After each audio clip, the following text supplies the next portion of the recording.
Good. Okay, so today we're going to kind of follow up with what Siri and Katie just introduced us to. And we're going to primarily focus on the impact of substance abuse and dependence on a family. And I don't know how many of you have seen this show before. Intervention. Anyone? Yes? A few of you? Okay. So this show covers, it's like little case studies of people who are going through substance abuse and dependence issues primarily. Sometimes they'll have examples of people with like eating disorders or things like that, but primarily they focus on people with substance abuse issues. So before we get to that though, I want to just briefly kind of review what was talked about in the textbook in terms of how this type of dependence issue can affect a family.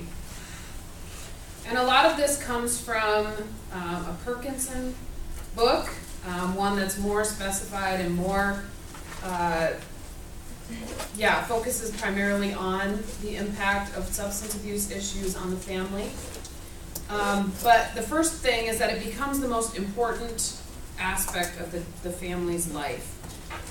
So this individual that has the substance abuse problem is so focused on trying to get that substance that the people around them, their family members, they structure their life in a way that kind of helps that happen without really needing to.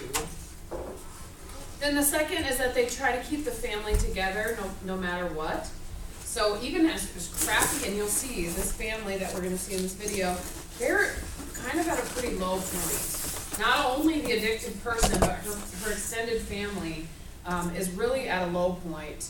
But that is what they know, and that is what they are used to. And the unknown is a very scary thing. So to give up what they have in order to get this new way of life, not only for the abusing person, for the dependent person, but for everybody, is very intimidating. And so they'd rather stay where they're at than try to bring about change. Third, they often act as enablers. You've probably heard this term. It's kind of used maybe more loosely than it should be. But the enabler typically takes increasing responsibility for keeping the family going, for maintaining the family functioning, and they start making excuses for the dependent person's behavior and on their behalf. You'll hear in the video, you'll hear almost every family member do that. The only family member that doesn't do that is the sister.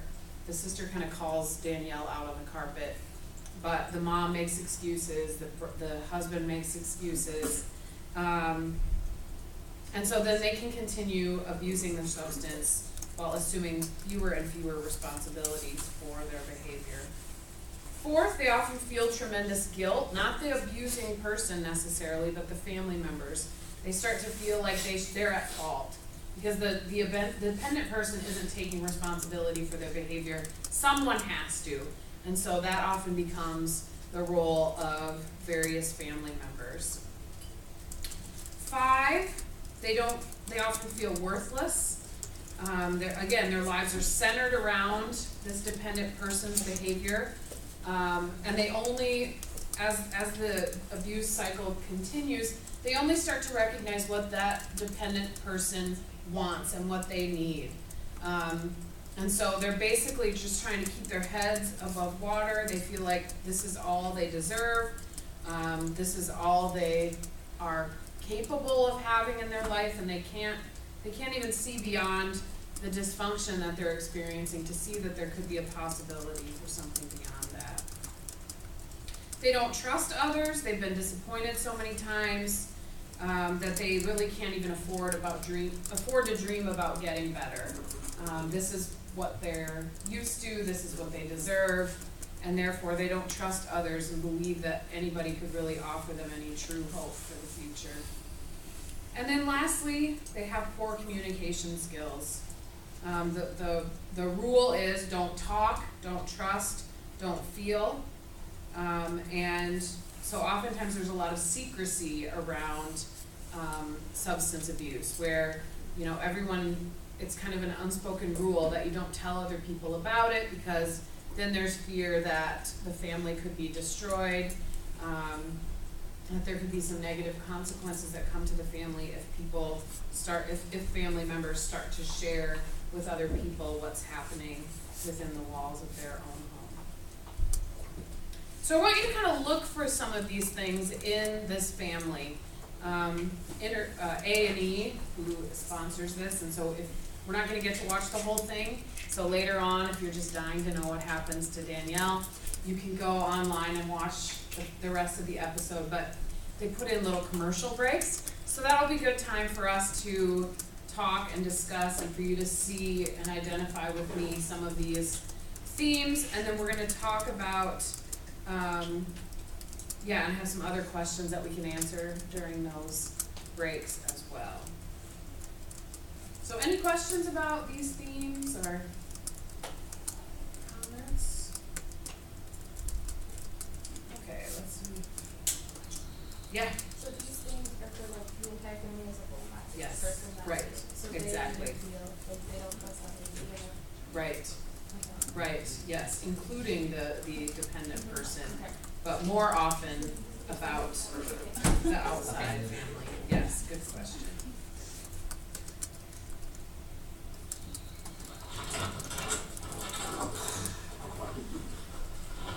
I bring these garbage cans up so that, and my dad gives me some money. About $2 or so. My name's Rod. I live in the greater Vancouver area of British Columbia. I have two amazing children with my wife Danielle. Jada is in kindergarten. Hayden's 8 and he's an incredibly bright kid. They're beautiful, they're smart, they're fun. On weekends I draw. I make sure the kids are fed and bathed.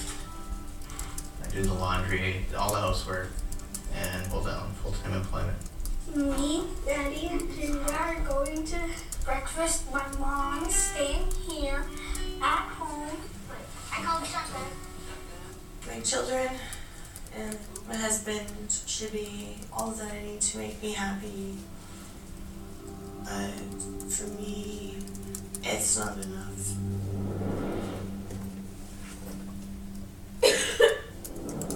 I am addicted to the Percocet. The Percocet give me energy, they give me confidence, they make me happy.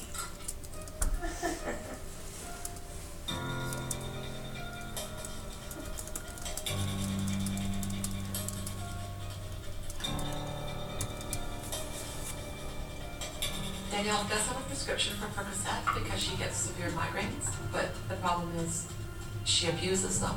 I don't take one at a time, I take handfuls. What I don't agree with is when she's taking above and beyond her prescribed dose.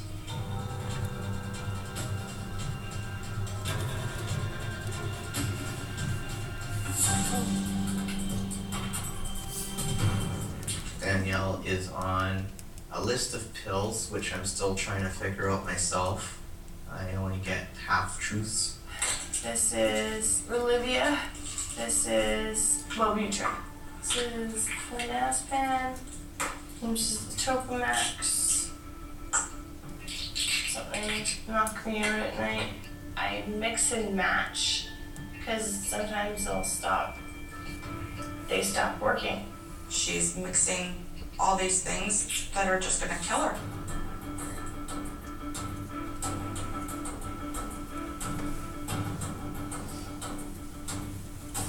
The pills aren't the only problem. And pills aren't even the worst problem. If I have an argument, if it's my mom or Rod, I will hurt myself.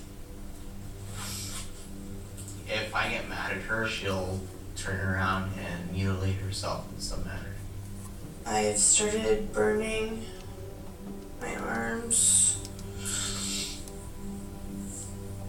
It's a cigarette. You hold it there and it'll burn and it'll keep hurting. It doesn't just go away. It'll keep burning, right? So I do it sometimes out of guilt, to punish myself. I do it to punish my mom.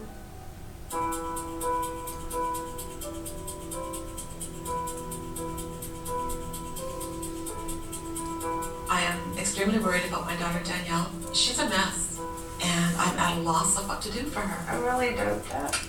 She doesn't look after her kids, and she's depressed all the time. I don't think Danielle would last 6 months the way she's going right now.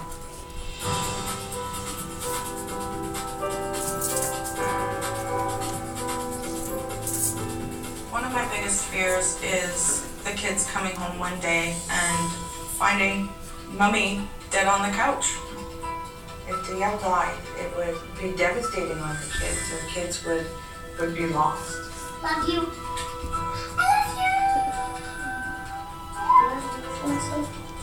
I love you. I love you too. I love her. And I don't want to see her like this. Like, she's just not my sister right now.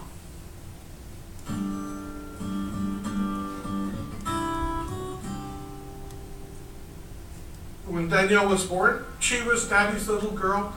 We did lots of things together. She was the twinkle in her dad's eye, and he just absolutely loved coming home from work every day, and he'd read to her. They had a really good time.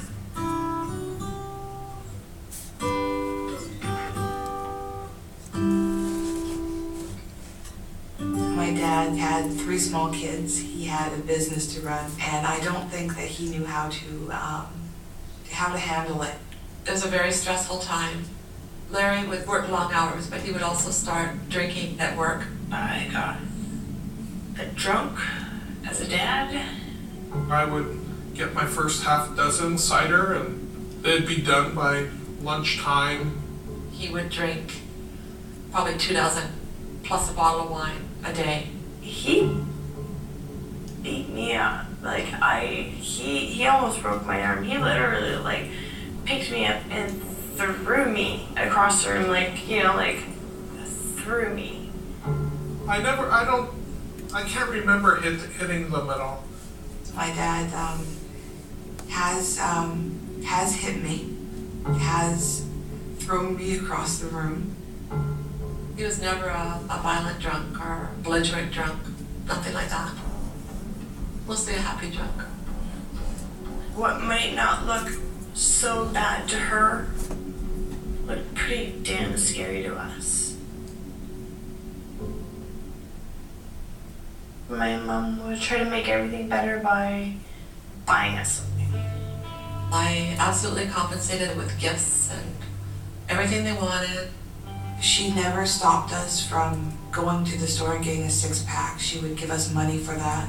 We had 2 rules growing up. Don't drink and drive, and don't come home pregnant. I saw 3 daughters drinking their faces off, and this was accepted by their parents. And there was no rebellion. We didn't have to.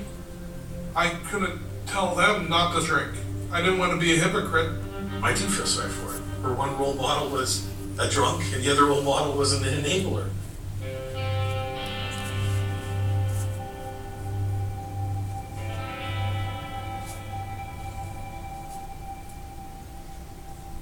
Danielle did distance herself from the family when she was a teenager. For 2 years, I secluded myself in my room, sat there and smoked pot. That was all I did. She just stopped coming around the family functions. I lost friends.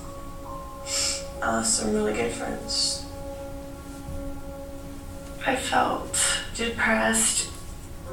I had some glass thing that I had broken, and I had just slashed my arms. Slash, just everywhere. There must have been 600 cuts on her arms. I took her to see a psychologist.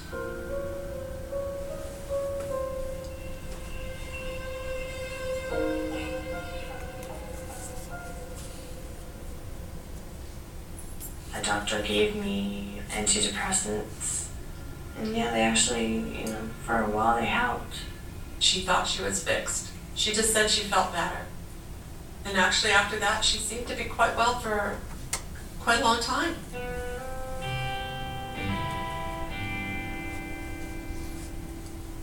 When I first saw Danielle, she was a little cutie. She was a little Starbucks barista. So I got lots of coffee off her. But he was actually, yeah, one of the first guys I actually dated that had a job. I had dated so many losers up to then. Danielle and I, we really hit it off. She was kind, and we became very good friends. She was just cool. He was just very sweet, you know, like, I wasn't really looking for, like, a serious relationship. It just happened that way, you know?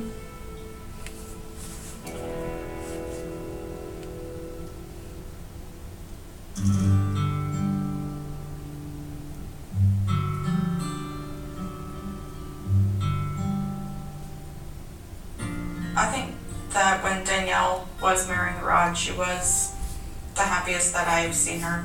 That was when she was really truly happy. Danielle seemed to like being a mother.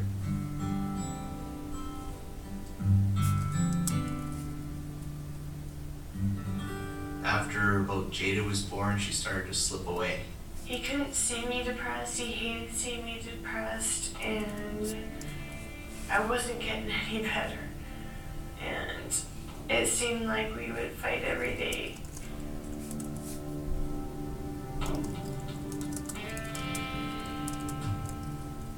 Antidepressants didn't do anything, so to counter my depression, I took Percocet. And I asked her, what good is a painkiller if you're taking antidepressants? When she took them, she was able to clean her house, she was able to get up, she was able to do all sorts of things. I was happy, you know, I wasn't depressed. And I could play with my kids instead of just laying there and being a big lump on the couch. They made her feel good when she took them. So she would take 2, because if 2 made her feel good, maybe 3 would make her feel better.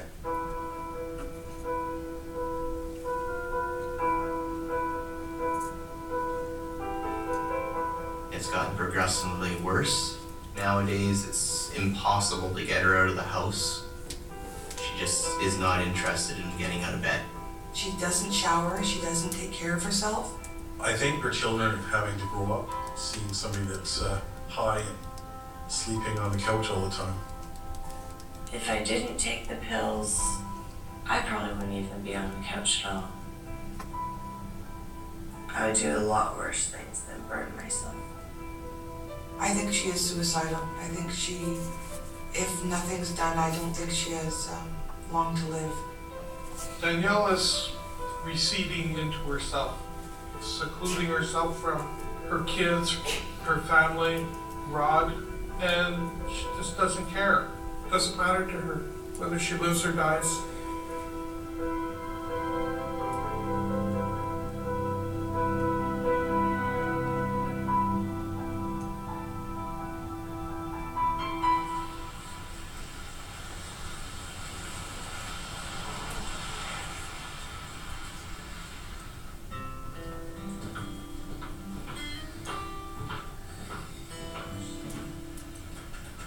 First, we had a lot of the same goals in life. We wanted a traditional white picket fence house with 2.3 kids and a dog.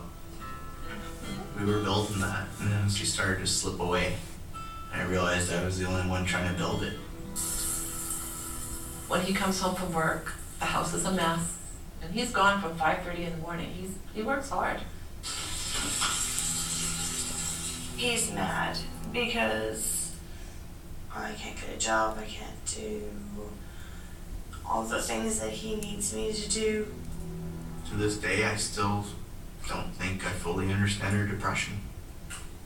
22. To me, it's more of a weapon nowadays, like she can use against me to explain